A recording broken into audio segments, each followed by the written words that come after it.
S,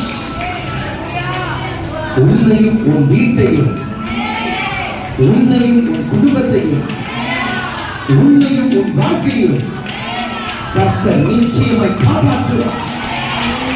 S, S, உன்னையும் உன் வீட்டையும், உன்னையும் குடும்பத்தையும், உன்னையும் வாழ்க்கையும் தனித்தனியா பிரிச்சு சொல்றாரு. கர்த்தர் தலை நிமிர செய்வார்கள். கர்த்தர் உன்னை தலை நிமிர செய்ய போகிறார். அல்லேலூயா, அல்லேலூயா.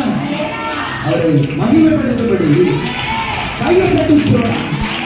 இயேசுவுக்கு மகிமை, தேவனுக்கு மகிமை, ஒவ்வொரு குடும்பம் மகிமைப்படுகிறது. எனக்கு அன்பான சகோதரியே, சகோதரரே, ஒவ்வொரு வீடும்